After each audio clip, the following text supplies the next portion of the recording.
¿Alguna vez ha hablado con alguien en la predicación que cree firmemente que los 10 mandamientos siguen vigentes? No es extraño que esto suceda, ya que muchas personas, especialmente en el sur de este país, creen fervientemente en los 10 mandamientos. Incluso han surgido batallas legales acerca de si se pueden erigir monumentos que exhiban los 10 mandamientos en terrenos que son propiedad del gobierno. Y por supuesto, muchos creen que los 10 mandamientos se usaron como fundamento para la Constitución y las leyes de muchos países. Entonces, un día alguien pudiera preguntarnos, ¿creen ustedes que todavía estamos bajo los 10 mandamientos? Una respuesta diplomática sería, bueno, creo que todavía estamos bajo los principios detrás de los 10 mandamientos y bajo la ley del amor, la ley del Cristo. Pero la persona podría insistir y preguntarnos, ¿pero cree o no cree que los 10 mandamientos sigan vigentes? Puede ser que, después de explicárselo con la Biblia, la persona se sienta decepcionada y luego se ponga a pensar y asegure que sí hay un texto bíblico que apoya su creencia.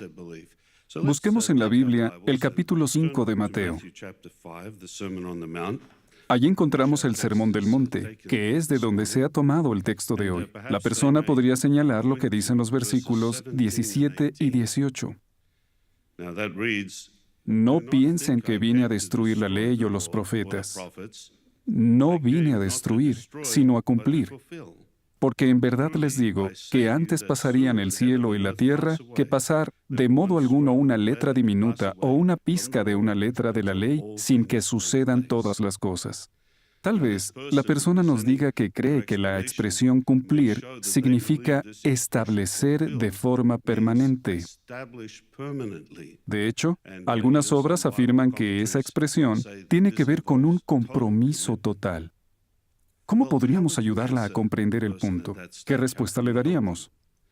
Una opción es mostrarle una serie de textos. Podríamos comenzar con Romanos 10:4 que dice, Cristo es el fin de la ley. Después, leer Gálatas 4:4 y 5, donde se explica que los que se hallaban bajo ley fueron librados. O tal vez Efesios 2:15. Ahí se dice que se abolió la ley. Pero si han intentado todo eso, quizás les haya sucedido lo mismo que a mí. La persona está de acuerdo con esos versículos, pero dice, esos textos no se refieren a los 10 mandamientos. Se refieren a todas las demás leyes de la ley mosaica. Los 10 mandamientos son eternos. Ahora, ¿cómo podemos razonar con ellos? Bueno, regresemos al capítulo 5 de Mateo, a los versículos 17 y 18. Ahí Jesús dijo, no vine a destruir, sino a cumplir. Podríamos preguntarle a la persona qué idea le transmite la palabra cumplir. Puede que diga que cumplir significa establecer de forma permanente. En ese momento, podríamos mostrarle que en el mismo relato, Jesús habló de varios preceptos que recogía la ley. Si vamos al versículo 21, ¿qué encontramos? Oyeron que se dijo a los de la antigüedad, no debes asesinar. Sí, este es uno de los 10 mandamientos.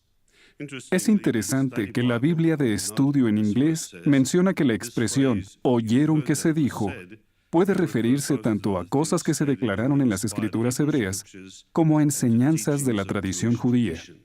Veremos a qué se refiere esto a medida que vayamos leyendo. Notemos de qué habla el versículo 23. Por eso, si estás llevando tu dádiva al altar y allí te acuerdas de que tu hermano tiene algo contra ti, esto no forma parte de los 10 mandamientos, ¿verdad? Más bien, habla de ofrecer los sacrificios que estipulaba la ley. Ahora veamos el versículo 27. Oyeron ustedes que se dijo, no debes cometer adulterio. Este sí es uno de los 10 mandamientos. Pero leamos el versículo 31. Allí Jesús dice, además se dijo, cualquiera que se divorcie de su esposa, dele un certificado de divorcio. Este no es uno de los 10 mandamientos, ¿verdad? Sigamos leyendo. En el versículo 33 se dice, también oyeron ustedes que se dijo a los de la antigüedad, no debes jurar y no cumplir. Este tampoco es uno de los 10 mandamientos. El versículo 38. Oyeron ustedes que se dijo, ojo por ojo y diente por diente. Otra vez, no es de los 10 mandamientos. Y ahora llegamos al versículo que hemos estado analizando esta mañana. El versículo 43 dice, «Oyeron ustedes que se dijo, tienes que amar a tu prójimo y odiar a tu enemigo». En la Biblia de estudio en inglés hay una nota acerca de la expresión odiar a tu enemigo. Allí se explica que este no era un precepto de la ley de Moisés. Algunos maestros de la ley creían que dentro del mandato de amar al prójimo estaba implícito que se debía odiar al enemigo. Así que este no era parte de la ley de Moisés. Pero ¿qué aprendemos de esto? Que alguien puede insistir en que cuando Jesús habló acerca de la ley y usó la palabra cumplir, se estaba refiriendo únicamente a los 10 mandamientos. Pero, como ya vimos, Jesús no estaba hablando solo de los 10 mandamientos, ¿verdad? Habló de muchas leyes y hasta de la tradición oral. Así que, si una persona creyera que la palabra cumplir significa establecer algo para siempre, tendría que llegar a la conclusión de que la ley, ojo por ojo y diente por diente, también es para siempre. Pero lo que Jesús enseñó superaba a esa ley y también a la ley de amar al prójimo y odiar al enemigo. ¿Qué notamos aquí? Que no podemos decir que las palabras de Jesús se refieren a establecer algo para siempre. Entonces, ¿qué significa la expresión no vine a destruir, sino a cumplir? Pongamos un ejemplo sencillo. Digamos que alguien firma un contrato para construir una casa. ¿Qué supondría destruir el contrato? Quizás hacerlo pedazos, quemarlo o deshacerse de él, pero definitivamente no significaría construir la casa. Por otro lado, ¿qué tendría que hacer para cumplir el contrato? Bueno, tendría que construir la casa. Pero una vez terminada la casa, el contrato se ha cumplido. Y la persona no está obligada a construir vez tras vez la misma casa.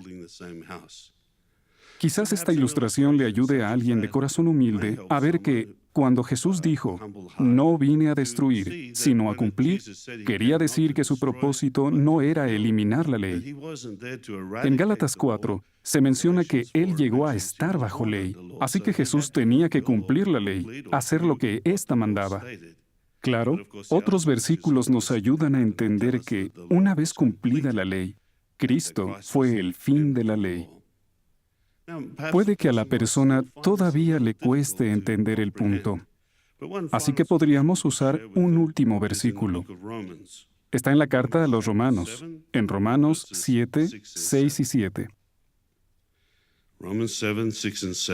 El versículo 6 dice, «Pero ahora hemos sido desobligados de la ley, porque hemos muerto a aquello por lo cual se nos tenía sujetos, para que seamos esclavos en un sentido nuevo por el Espíritu, y no en el sentido viejo por el código escrito».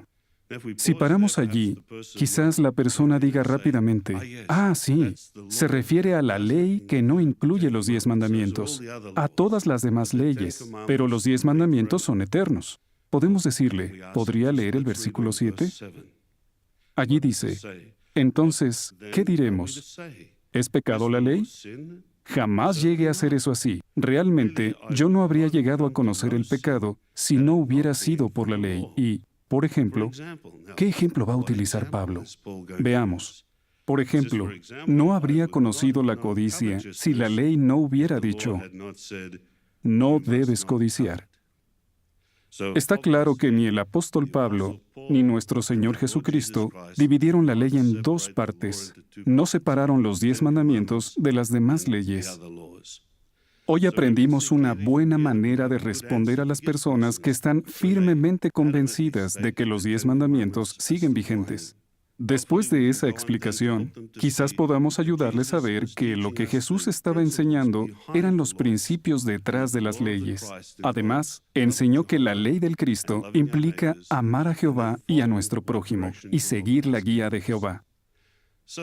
Este tema les puede parecer muy complicado para examinar a esta hora de la mañana. Pero ojalá lo recuerden la próxima vez que alguien les pregunte, ¿creen que todavía están vigentes los 10 mandamientos? Hopefully you remember these comments.